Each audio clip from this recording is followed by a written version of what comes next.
I'm very excited to see the Babadook. Wait for mommy!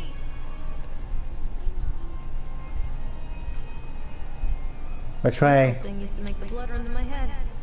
Make me dizzy. I'm Baba shook. The guy just snapped. Those poor kids. Okay, I'll go ahead and read this. We were waiting for our turn on the ride. Frank, me, and the boys. This fellow in the chipmunk suit is making a nice carving while people take photographs. Lawrence wanted to go over to him, but I've always been a bit wary of those suits. They give me the creeps. It's silly, I know. Anyway, the chipmunk man, he was carving and picking away at the ice, and at first we thought he was making some animal like a tiger or lion, but as more and more ice fell away, when you first looked it was like a human face smiling out of that block of ice. But the more you looked at it, the more you saw that there was something not quite right about the proportions, something unnatural that made your heart begin to beat just a little bit faster, like you were prey and that thing in the ice was a hunter. But then these teenagers walked up and one of them made a face at the carving and said something rude to the guy in the chipmunk suit, and then, well, he went berserk. For a few moments it was chaos. Everybody was running away from the guy who had one of the teenagers on the ground, and he was stabbing with the ice pick, and blood was spraying, and people were screaming, and Frank and I had the kids and we were dragging them away as fast as we could. The last thing I saw before Frank dragged me away was the eyeball of one of those poor kids had landed on the ice sculpture, making the horrible creature look more or less alive. Good to know. Stop! Kill him! Which trail?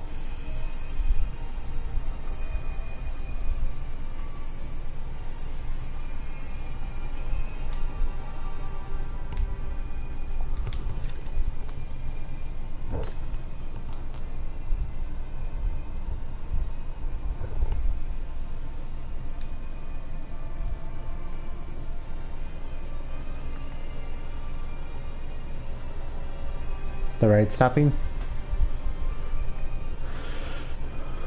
Oh, for fuck's sake.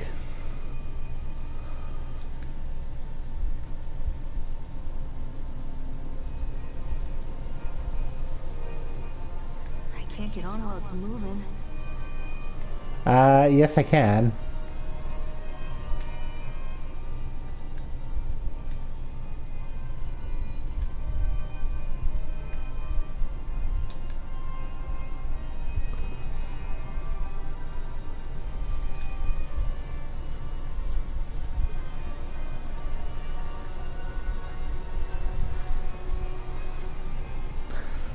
This is what's going to happen to me at Disney World. I'm gonna get spooked by the Babadook. And, it's gonna be hell.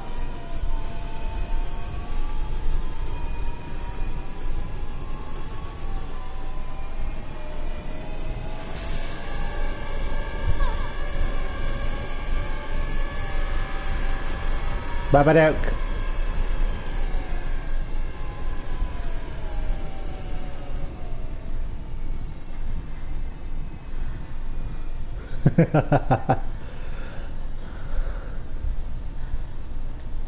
Babadook. Babadook.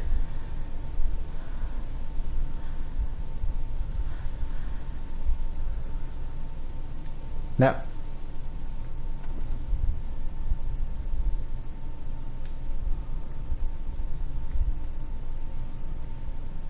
Where are you? Which... this way? Treachery hides in thoughts. Treachery that lashes like a whip and scars our insides. The first time I saw Callum, my thoughts betrayed me. I looked down at this wrinkled, red, bawling thing and I thought, is that it? We build our world from expectations, and the world that I had built for Callum was no different. He was so real, so there, and so far from my expectations. And they shattered, and as they fell in pieces, that one treacherous thought became a new foundation. All of the love that we shared, all of the warmth and goodness that followed, built on a single, traitorous thought. So is it necessary I read this page? Because I know there's going to be a jump scare. There's somebody there.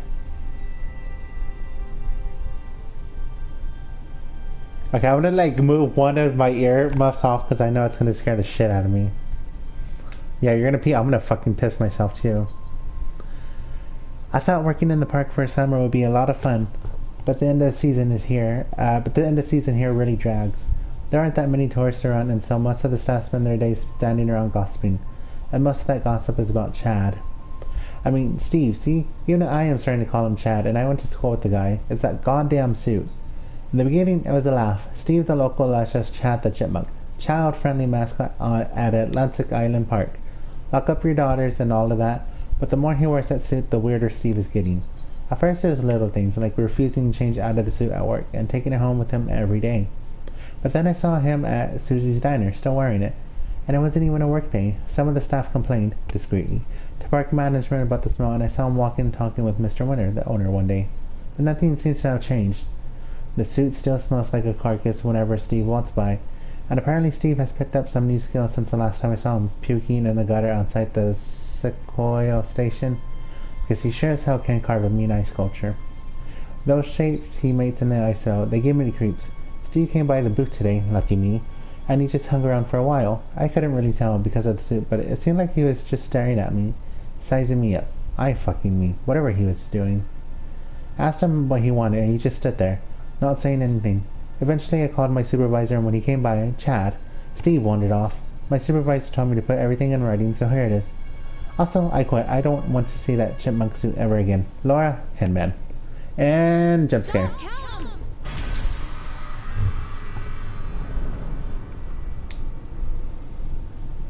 Can I go inside there? That's my main question.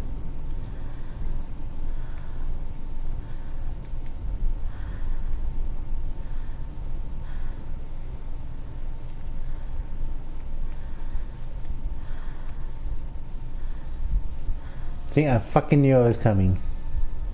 I don't think I can get in.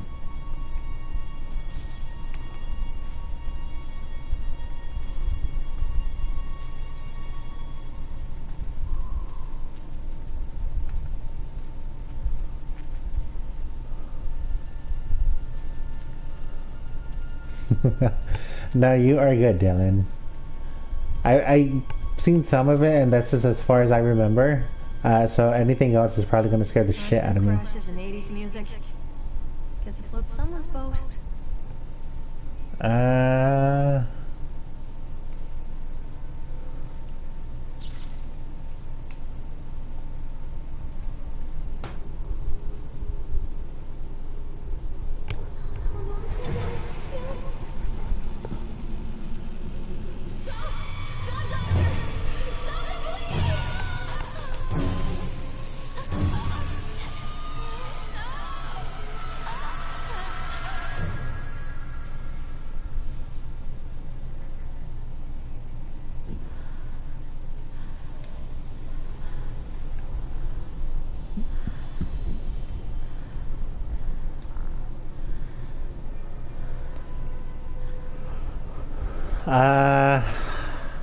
I'm not fond of possess fucking Christine, okay?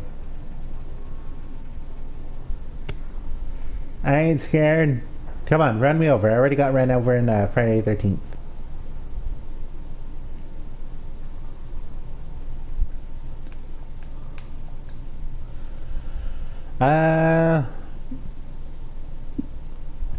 Death to the truck driver claims to have seen someone on the back of the load undoing the straps. Okay.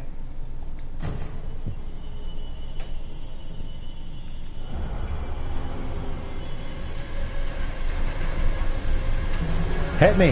Hit me! Nah, he didn't hit me. But they cleared off a path for us.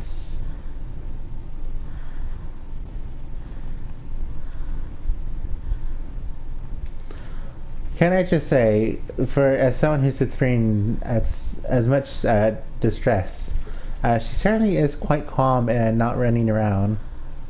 I mean, God knows I fucking run around when I panic.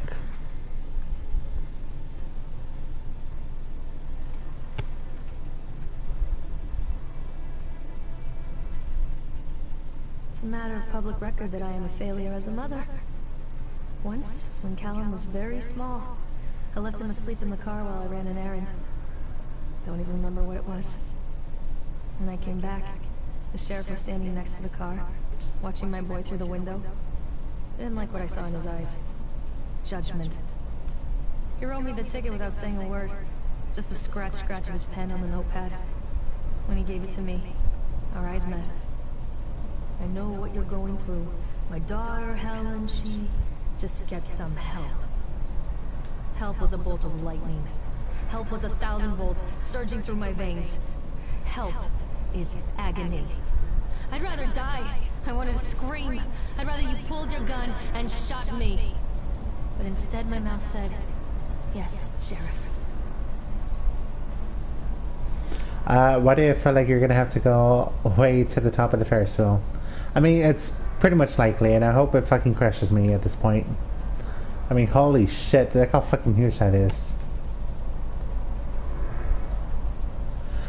Continually delayed by the incompetence of the builders. The problem is that they are locals, and so they believe a lot of the rumors about what Old Man Henderson used to do here. They grew up on those tales, blah blah blah. Nothing interesting, to be honest. Can I open the door? No, I can't.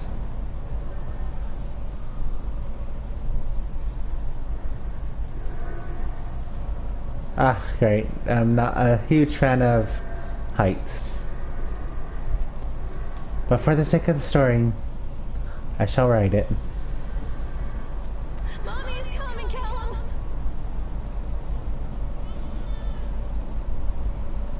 Babu? Babu!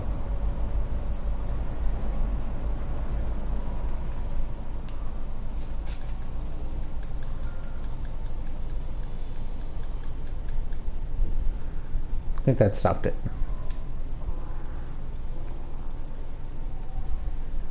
Callum, where did you go? Right, the Ferris wheel.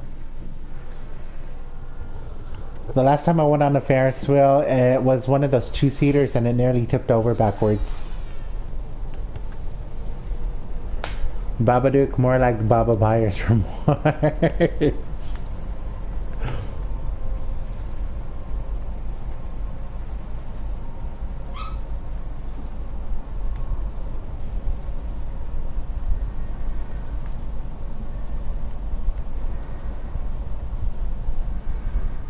People come into your life for a reason. Dad used to say that before Mom ran off. After that, he mostly just drank. Things were different for Don and I. When we met, I was sweeping the floor at Susie's diner. He came in with some workers, but he didn't try to flirt or cop a feel like the others. He just ordered a coffee and sat there, watching me. When my shift was over, he offered to walk me home. I don't know how to describe that walk. We talked and laughed and eventually kissed. It felt like love. It felt like a fairy tale. I can't tell you if Callum was made that night or one of the ones that followed. But I think it has to be that night. That one perfect night. Don and I moved in together, but then, well, he died. According to the supervisor, his safety harness failed when he was working on the top of the Ferris wheel. Don was there one moment, and then gone. Sometimes people leave your life for no reason. I was 3 months pregnant with Callum. Fairy tale fucking over. Sounds great. I'm half expecting a body to fall from the top, to be honest. Now where the fuck is the Babadook?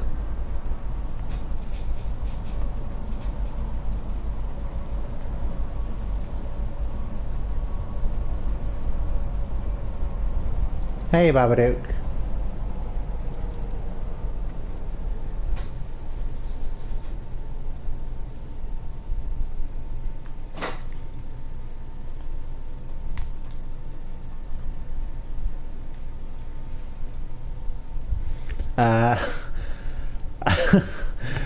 Meaning her husband died at the same park at the same time, at the same ride she always took her son to.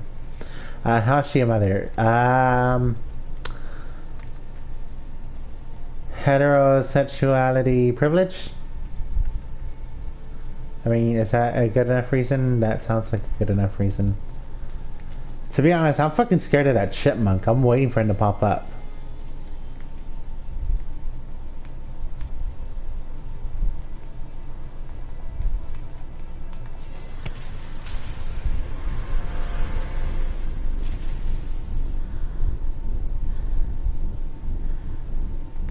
Are we done? Are you... I got a clear path now.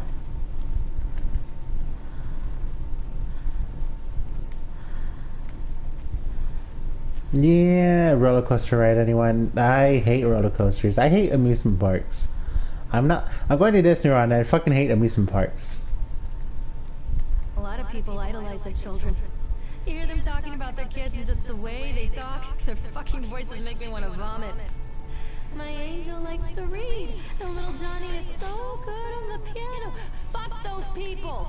You give up 9 months of your life carrying them, you traumatize yourself giving birth to them, and then you spend the rest of your life as their slave. Wiping asses, mopping up piss, feeding them. Little life-sucking monsters who take and take and take until... we all go insane. Any parent who pretends otherwise is just dishonest. That's called choice supportive bias. I am honest. Callum really grinds my gears, and he owes me everything. Everything. It'd serve the little fuck right if I just abandoned him.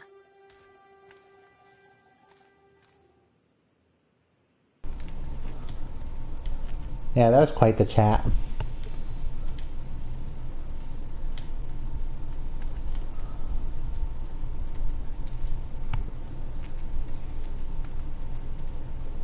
No, my mom was telling me to charge her phone, the little bank, that little phone bank. So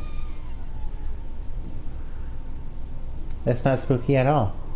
I always wanted to ride this one. Never got around to do it before. Hey, who voices the character we're playing? Is it Laura Bailey? It sounds like her.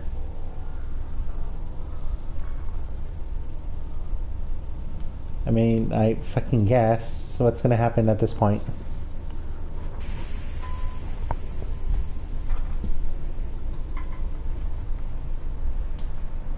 What do you want? We need to talk about Cal. What do you mean? What have you done to him? That's insulting. You and your boy are everything that this place We are needs. nicely wrapped around the Babadook's arms. This is what we stand for. Where is Callum? Poor child. He tried so hard to do what he was taught. He even left you a trail of breadcrumbs. But the pawn is just so hungry. Tell me where my son is. Which has him now? Has both of you. No happy ending here, I'm afraid. Just leave me alone. Fool. You always were.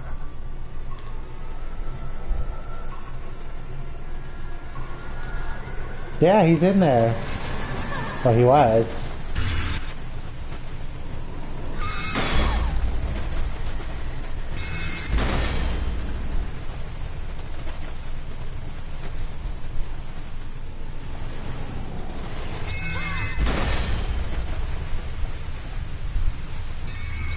Yeah, he's gone now.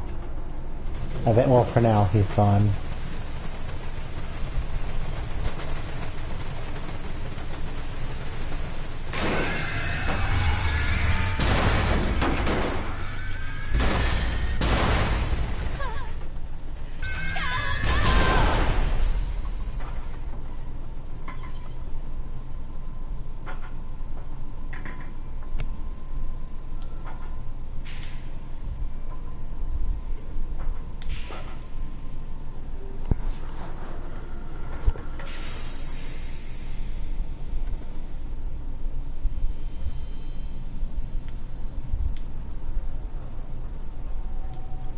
Thank God.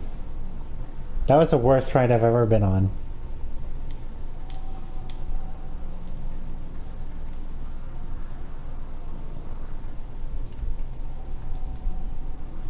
We get a traditional flashlight now. Waits.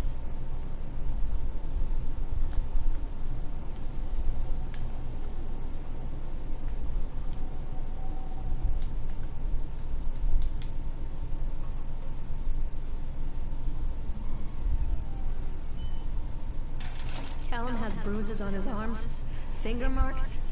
Someone has been hurting him. I've asked him, demanded really, to know where he got the marks. But he doesn't want to answer me. Something has scared him into silence. He doesn't dare talk. He's been changing too. Something sinister lurks in the darkness behind his eyes. I catch him staring at me at odd moments. In the night, he tosses and turns and cries out words that I cannot understand. When I try to soothe him, he snaps and bites at my fingers. I think he wants to talk to me. I think he wants to tell me. They are watching him every minute of every day. They are whispering to him in his sleep, changing him. They are taking my baby away from me. I can't save him. There will be pain. But I love him, and in the end, he will understand why. Fucking great.